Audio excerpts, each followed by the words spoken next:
नाशिक जिल्ह्यातील सटाणा येथील रथ मिरवणूक सोहळ्यानंतर नगर परिषदेने राबवली स्वच्छता मोहीम. देव मामलेदार यात्रोत्सव, गाडीभर कचरा झाला जमा. नाशिकमध्ये मनमाडला साकारतोय 40 फुटांच्या रेल्वे लाईन पूल. गाड्यांना होणारा विलंब टळणार, 900 मीटर लांबी. मालेगावी राजकीय फलक, बॅनर्स हटवले. आचारसंहिता अंमलबजावणीत सुरुवात, 200 फलक काढले. नाशिकमध्ये आयुर्वेदात मोठ्या आजारावर मात करण्याची क्षमता.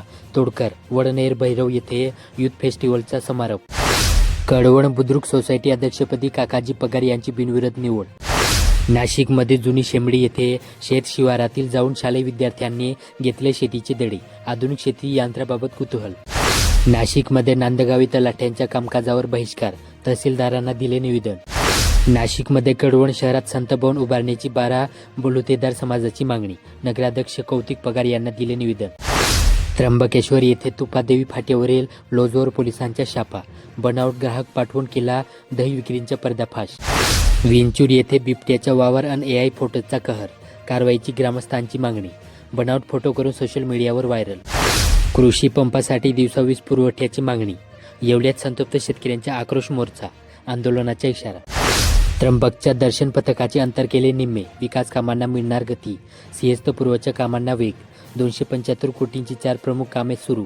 नागरिकात उत्सुकता. सिन्नर येथे विज्ञान प्रदर्शनातून घडतोय उद्याच्या शास्त्रज्ञ. नंदू पाटील पवार. सोनांबे जनता विद्यालयात विज्ञान प्रदर्शन. नाशिक शहरमध्ये पोरग चायनीज मांजा वापरणार पालकांवर गुन्हा दाखल होणार. पोलीस आयुक्त संदीप कर्णिक यांनी काढला मनाई आदेश. बांगलाड सायकलिस्ट तर्फे शिक्षकांसह विद्यार्थ्यांचा गौरव. मालेगाव येथे हिरे विद्यालयात चित्रकला स्पर्धेचे बक्षीस वितरण. आता पाहूया सविस्तर बातम्या. सटाणा तालुक्यात देव मामलेदार यशवंतराव महाराज पुण्यतिथी सोहळा सोमवारी दिनांक 15 रोजी शहरात मोठ्या उत्साहात व भक्तिमय वातावरणात पार पडला. दुपारी काढण्यात आलेल्या रथ मिरवणुकीनंतर सटाणा नगर परिषद प्रशासनाने रात्री उशिरापर्यंत रथमार्गासह परिसरात व्यापक स्वच्छता मोहीम राबवत कचरा संकलित करून रस्ते व चौक स्वच्छ केले. मनमाड येथील मुख्य रेल्वे लाईनवरील गाड्यांची व्यस्तता आणि त्यामुळे मनमाड स्थानकाच्या बाहेरच गाड्यांना थांबावे लागत असल्याने या मार्गावरील वाहतूक सुरळीत करण्यासाठी आता येथील मुख्य रेल्वे लाईनवर 900 मीटर लांबीची पूल बांधला जात आहे. पुलांची उंची जवळपास 40 फूट असणार आहे. यामुळे इतर गाड्यांचा वेळ वाचणार असून एकाच वेळी मुख्य रेल्वे लाईन आणि रेल्वे पुलावरून धावणाऱ्या गाड्या बघावयास मिळणार आहे. मालेगाव येथील महानगरपालिकेच्या पंचवार्षिक निवडणुकीचा कार्यक्रम घोषित झाल्यानंतर महापालिका हद्दीत सोमवारी दिनांक 15 रोजी सायंकाळपासूनच आचारसंहिता लागू करण्यात आली. त्या पार्श्वभूमीवर मनपाने आचारसंहितेच्या अंमलबजावणीस सुरुवात करत राजकीय पक्षांचे फ्लेक्स, पोस्टर्स, फलक काढण्यास सुरुवात केली. अशा प्रकारचे जवळपास 200 पेक्षा अधिक फलक हटवण्यात आले.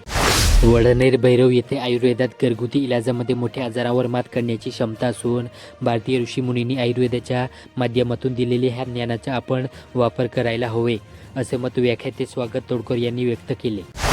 कळवण बुद्रुक विविध कार्यकारी सोसायटी अध्यक्षपदी काकाजी दत्तात्रय पगार यांची बिनविरोध निवड झाली.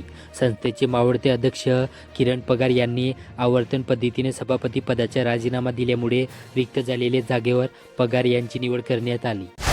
चांदवड तालुक्यातील लखमापूर येथील Sai international school and junior कॉलेजमधील विद्यार्थ्यांना आधुनिक शेतीचे महत्त्व पटवून देण्यासाठी थेट शेती शिवारात प्रत्यक्ष भेट आयोजित करण्यात आली. या उपक्रमातून विद्यार्थ्यांना आधुनिक शेतीची संकल्पना, त्यातील आव्हाने तसेच पारंपरिक शेती पद्धतीमधील मर्यादा यांची माहिती देण्यात आली. नांदगाव तालुक्यातील तलाठी संघटनेने मंडळ अधिकारी आणि तलाठी यांना नवीन लॅपटॉप व प्रिंटर कम स्कॅनर उपलब्ध करून न दिल्यामुळे ऑनलाईन कामकाजावर बेमुदत बहिष्कार टाकण्यात आला. तलाठ्यांनी DSC डिजिटल सिग्नेचर सर्टिफिकेट जमा केल्यामुळे तालुक्यातील महसूल प्रशासनाचे कामकाज ठप्प झाले. कळवण शहरात विविध जाती धर्मातील संत महात्म्यांची जयंती व पुण्यतिथी साजरी करण्यासाठी नगरपंचायतीमार्फत जागा उपलब्ध करून संत भवनांचे बांधकाम करण्यात यावे, अशी ठोस मागणी 12 मुलतेदार समाजाच्या वतीने करण्यात आली. या संदर्भातील निवेदने सोमवारी दिनांक 15 रोजी नगराध्यक्ष कौतिक पगार यांना सादर करण्यात आले. त्र्यंबकेश्वर येथून जवळच असलेल्या तुपादेवी फाट्यावरील एका लॉजमध्ये देहविक्री सुरू असल्याची गुप्त माहिती मिळाल्यानंतर पोलिसांनी बनावट ग्राहक पाठवून येथील देहविक्रीचा पर्दाफाश केला. या प्रकरणी लॉज मालकाला पोलिसांनी ताब्यात घेतले असून त्याच्या विरोधात अनैतिक व्यापार प्रतिबंध अधिनियमांतर्गत गुन्हा दाखल करण्यात आला. विंचुरी येथील परिसरात बिबट्याचे ठिकठिकाणी प्रत्यक्ष दर्शन होत असल्याने गावात भीतीचे वातावरण आहे. कुत्रे शेळ्यांवर हल्ल्याच्या घटनांमुळे अनेक ठिकाणी शेतकरी रात्री शेतात जाण्यास दजावत नाहीत. या परिस्थितीत काही व्यक्तींनी एआयच्या सहाय्याने विंचूर परिसरातील रस्त्यावर बिबट्या फिरत असल्याचे बनावट फोटो तयार करून ते सोशल मीडियावर व्हायरल केले. बिबट्याचा प्रश्न खरा असू शकतो, मात्र एआय निर्मित फोटो पसरवून लोकांना घाबरवणे हा गुन्हाच आहे, अशी संतप्त प्रतिक्रिया ग्रामस्थांनी व्यक्त केली. येवला तालुक्यात कृषी पंपासाठी रात्रीचा वीजपुरवठा तत्काळ रद्द करून दिवसा वीजपुरवठा करण्याच्या मागणीसाठी स्वारीप राष्ट्रवादी काँग्रेस, शरदचंद्र पवार शिंदेसेना, उद्धव सेना, प्रहार संघटना, शावा क्रांतीवीर संघटना यांनी शेतकऱ्यांसह महावितरणच्या कार्यालयावर आक्रोश मोर्चा काढला होता. त्र्यंबकेश्वर सिंहस्थ कुंभमेळ्याच्या पार्श्वभूमीवर तीर्थक्षेत्र विकास निधीतून करण्यात येणारी 4 प्रमुख विकास कामे महाराष्ट्र राज्य पायाभूत विकास महामंडळामार्फत MSIDC राबवण्यात येत असून दीर्घ प्रतीक्षेनंतर या कामांना अखेर गती मिळणार आहे. विशेषतः त्र्यंबकेश्वर वासियांमध्ये उत्सुकता असलेल्या दर्शनपथ कॉरिडॉर प्रकल्प प्रत्यक्षात येण्याच्या मार्गावर आहे. या दर्शनपथाची लांबी आता निम्म्यावरच आणली आहे.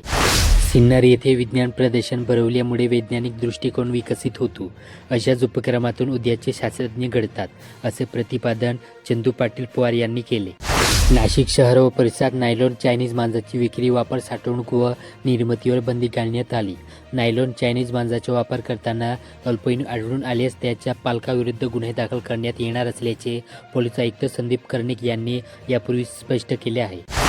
बांगलाड तालुक्यातील जुनी शेंबडी येथे Mona education and welfare society संचलित ताहाराबाद येथील ज्ञानदेवी सावित्रीबाई फुले विद्यालयात बांगलाड साहित्य कला व क्रीडा फाउंडेशन तसेच बांगलाड सायक्लिस्ट ग्रुपच्या वतीने यशस्वी विद्यार्थ्यांसह शिक्षकांचा गौरव केला. मालेगाव येथील कर्मवीर भाऊसाहेब हिरे माध्यमिक व उच्च माध्यमिक विद्यालयात यशस्वी फाउंडेशन यांच्या वतीने घेण्यात आलेल्या चित्रकला स्पर्धेच्या बक्षीस वितरण सोहळा उत्साहात पार पडला.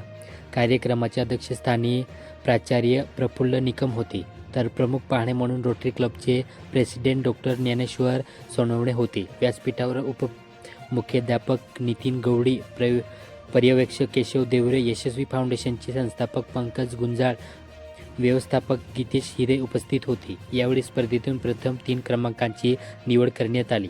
यामध्ये प्रथम क्रमांक आर्यन भावसार, द्वितीय आर्यन गोसावी, तृतीय दिनेश क्षीरसागर या यशस्वी विद्यार्थ्यांना मान्यवरांच्या हस्ते मेडल व प्रमाणपत्र देण्यात आले. कार्यक्रमाचे प्रास्ताविक व सूत्रसंचालन ऐश्वर्या सोनवणे यांनी केले.